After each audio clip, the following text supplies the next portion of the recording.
Hello again, everyone. Welcome back to Conquests of the Longbow. We're actually back in the Abbey, because I missed an Easter egg that I wanted to show off.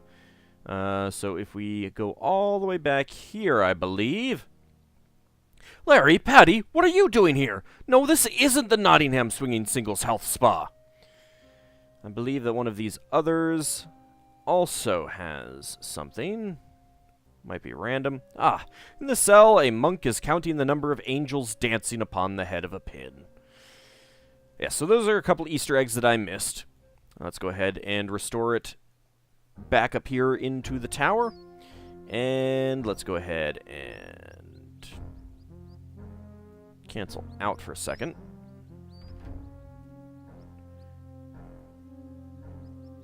Let's set the arcade speed all the way down. Or the arcade slider all the way down. Okay. The word was ransom. R-A-N-S-O-M.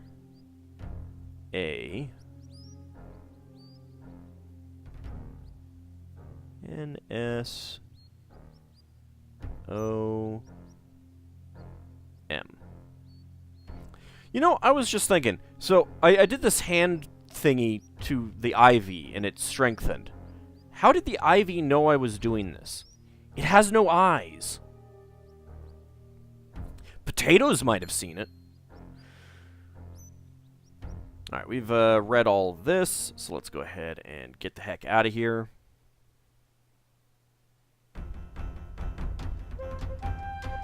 And we get down automatically. They don't even throw the stones. To the boats, brothers! If they reach the shore, all is lost! So yes, that's what reducing the arcade speed does.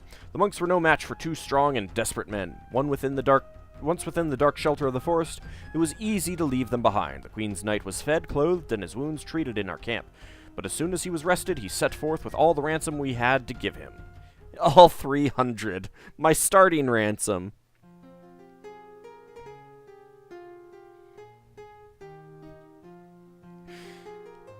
I am down 6,020 points. There's no need to accompany me further. I've loyal men waiting in Nottingham to see me the rest of the way. Then Godspeed you safely to the Queen's side.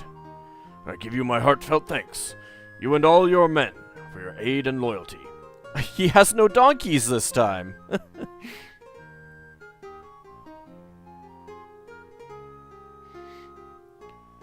So he had 2 donkeys in the good ending, so I'm guessing that's because I had more than the 50k, or that you get from the treasure thing. Surely you think this cannot be the end of the story? Nay, there is much yet to tell. What follows is a time of waiting. Waiting for the treasure to reach the Queen, waiting for the ransom to reach King Leopold in Austria, waiting for King Richard to be freed and return to England. Except I don't think he did actually return to England. I think he just went back to France to fight more wars there.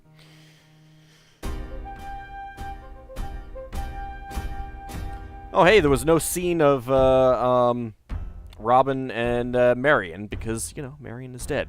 As the spring of 1194 renews the green of the forest, and you go forth with your men to hunt and refill the larders. But alas, all your luck flees, your cunning fails you, and you are taken by the sheriff's men.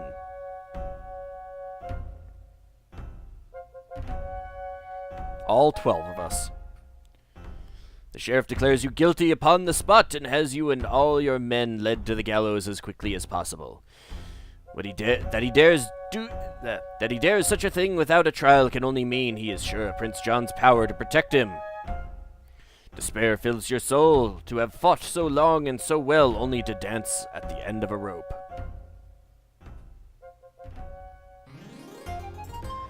Yet even as the rope tightens about your neck, you hear the drumming of hooves, blare of horns, clash of steel. King Richard has come to Nottingham. Pretty sure there'd been time to hang Robin in the meantime, but... Word came to me, Master Sheriff, that you'd captured the great outlaw, Robin Hood. But I heard nothing of a trial. Is this the way you've kept the law in my absence? But, my lord, my king, he is a terrible outlaw, guilty of every sort of crime. I saw no need. My liege, hear me. I am your true and loyal servant. I did not choose to be an outlaw, but was driven to it by corrupt and evil men. Silence, you thieving dog! Enough, I will hear him speak. My king, do you know nothing of the money we sent for your ransom? Not one penny did I or my men keep that we could send to win your freedom. I have not had word from my mother, the queen, to account for every mark. If what you say is true, my lord, you cannot take seriously the rantings of a desperate man. He will say anything to save his neck. Then it will be decided as it should have been, in the court of justice.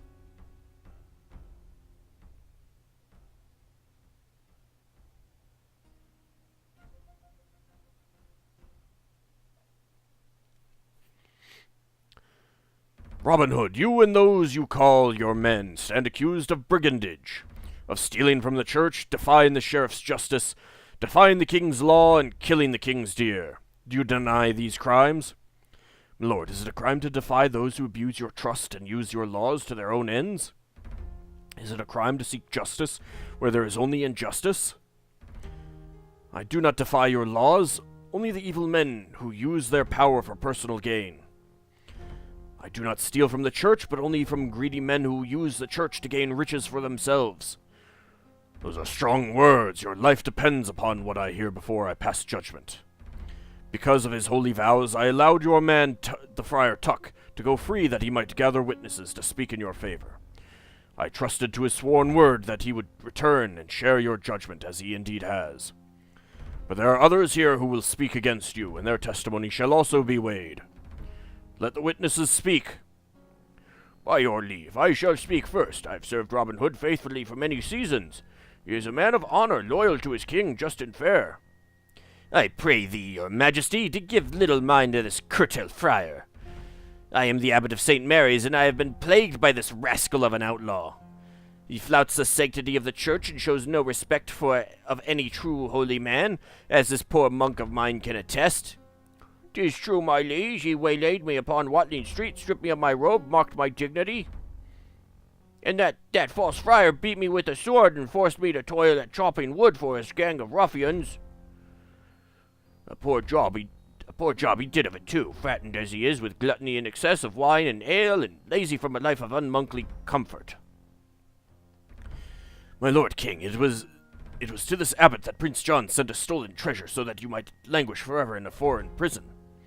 It was Robin Hood who swore to do everything in his power to raise ransom for your freedom. I have since received an accounting of exactly the amount the outlaw sent, and will weigh it in my judgment accordingly. Sire, this man is mistaken in accusing the prince of treachery. Your brother intended only to safeguard the treasure until it could be used to free you.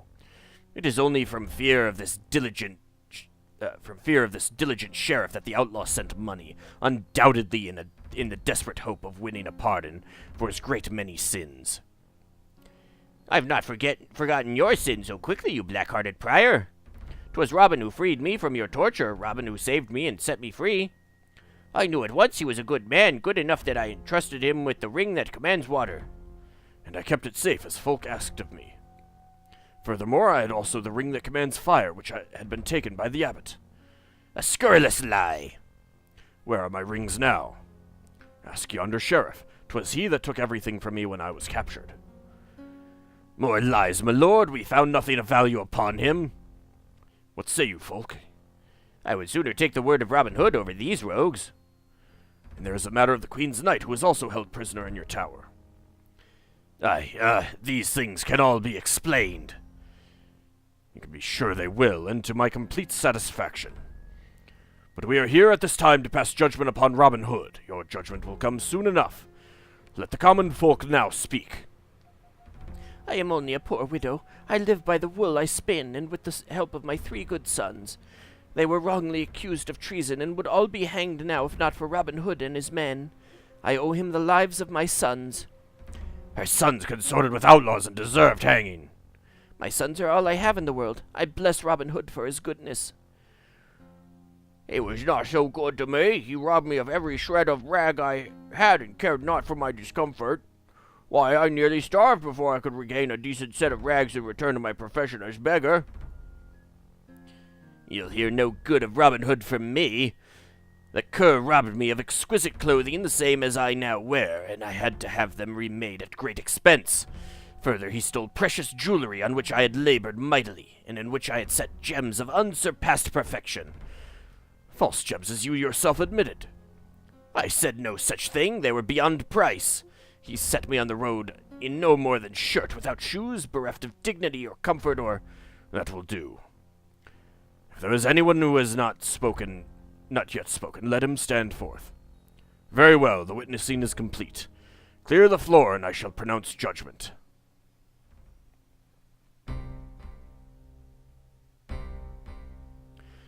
I've heard the testimony of all who speak for and against you, but I miss most bitterly the voice of Marion. She was last seen in your arms, Robin Hood, and has not been seen upon the face of the earth since then. She died, my lord, but not by my hand. It was the abbot's fire that killed her. I have no proof of this. She was dear to the queen. And for the pittance you sent toward my ransom, it will buy a pardon for your men, but nothing more. I find you guilty of the charges. You shall hang tomorrow. Oh! Oh, man. Talk about a bad ending. Oh! Oh! Well, that is quite the bad ending. Truly a sad and pathetic performance, but I know you are capable of doing far, far better. I shall look forward to a much happier ending after your next attempt as Robin Hood.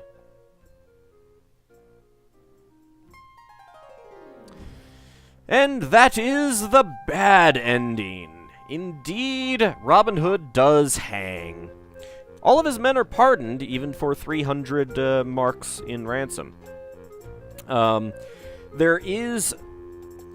I know that there's at least one neutral ending. There was a comment that there were actually 4 endings. I don't know what the 4th ending is.